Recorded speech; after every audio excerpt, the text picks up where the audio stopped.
Have you ever wondered how you can just turn on Wi-Fi or mobile data of your smartphone and you can instantly connect to Spotify, YouTube or literally any other website which is published in the world? Like right now you're watching this video on YouTube. So how does the video or the data which is stored in data centers thousands of kilometers away from you reach your phone instantly? It is because of the internet or a massive network of computers and routers take the video which you want from the server and then hand it to your mobile device. How amazing, isn't it? So, welcome back to J by Tech, latest technologies at hand, and the goal of today's video is to break down one of the most important elements of modern technology, which is the internet. So what exactly is the internet? The terminology comes from international network or interconnected network. So it is basically large amounts of computers and routers which is interconnected with each other to a large extent, which enables you connect from your mobile device to massive data centers located all around the world. So in the field of networking, we have two terminologies which we use every time, which is LAN, local area network, and the WAN, wide area network.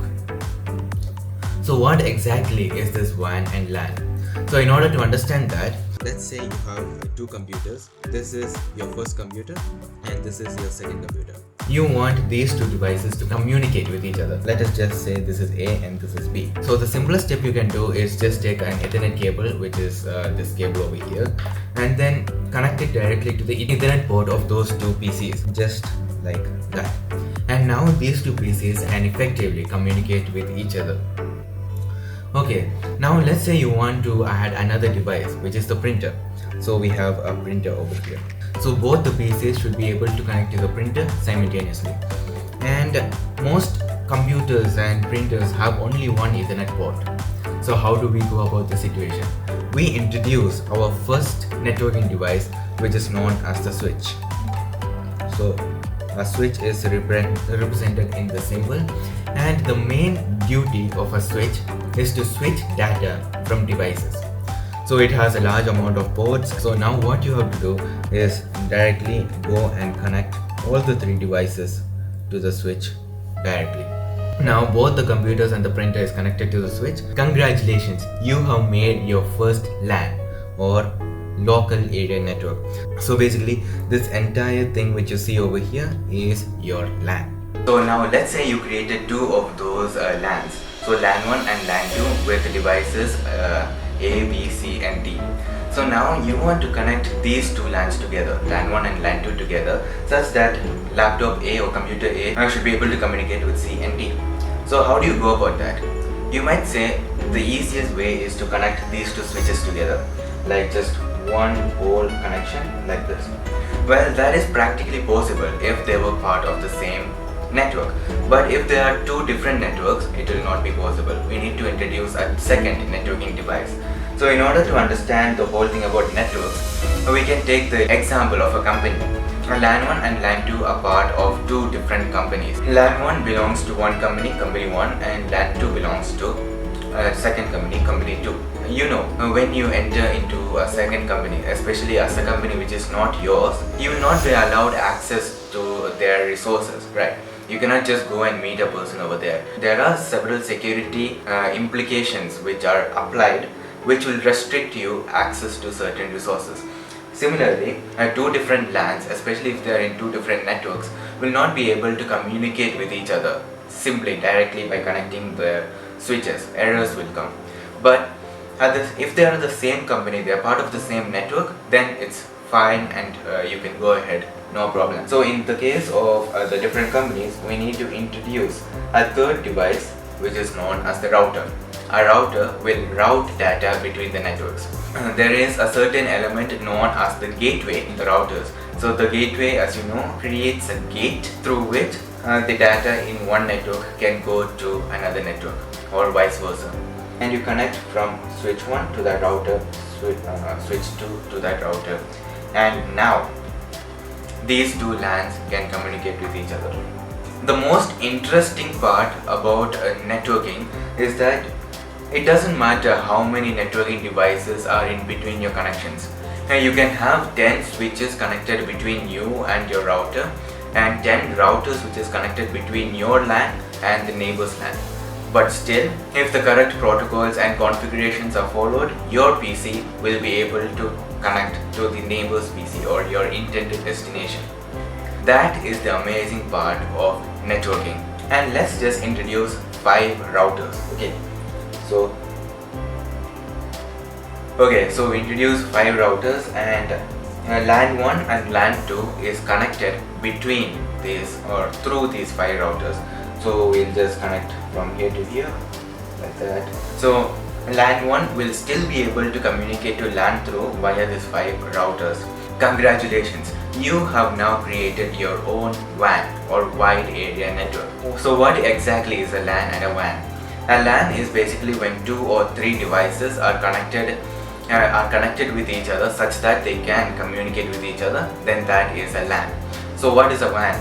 A connection between 2 or 3 or 2 or more local area networks or LANs is known as the wide area network or WAN.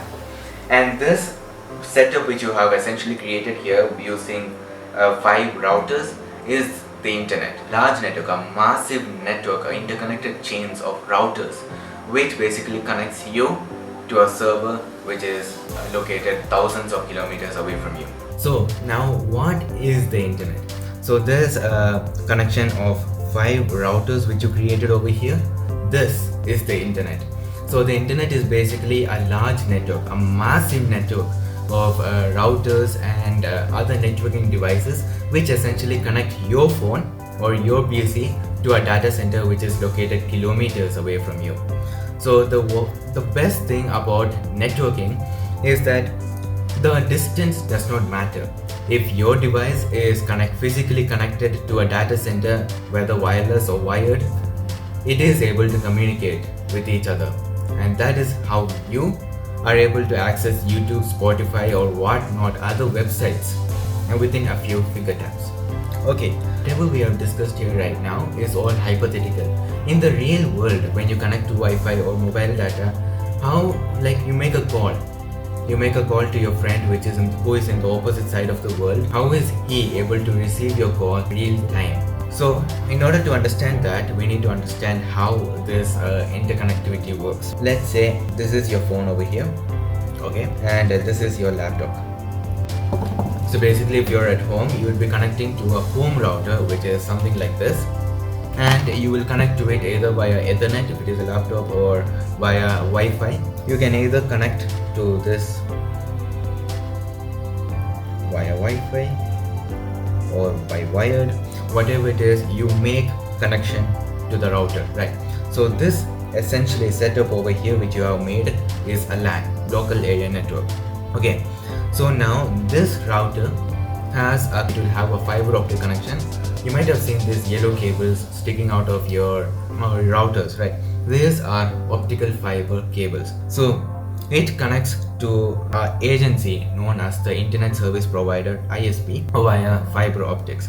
So let's say this is the ISP.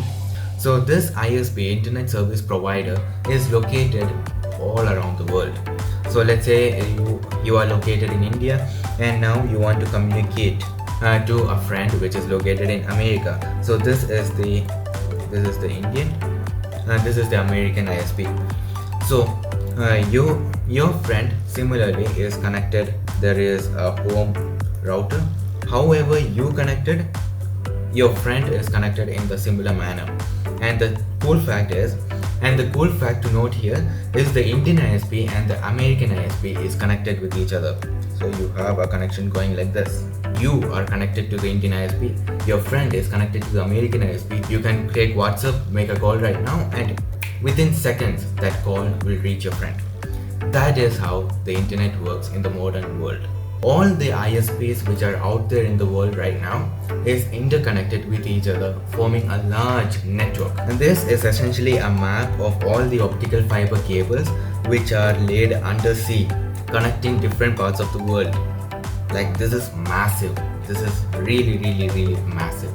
This is essentially what connects different ISPs together. You, your friend, and everyone in this world is connected to the ISP. It is your connection to the ISP and the ISPs are all around the world which is connected together which is basically the internet. You know what? The mind-blowing aspect of internet is that the data which you send from your phone to a data center or maybe some other person in the other side of the earth is traveling through thousands and thousands of kilometers, but yet able to reach the other side of the world within seconds. Thank you everyone for watching this video. Hope you are able to learn something new through this video. If you have any further doubts, please do post it in the comment section below. Till the next time we meet, bye bye.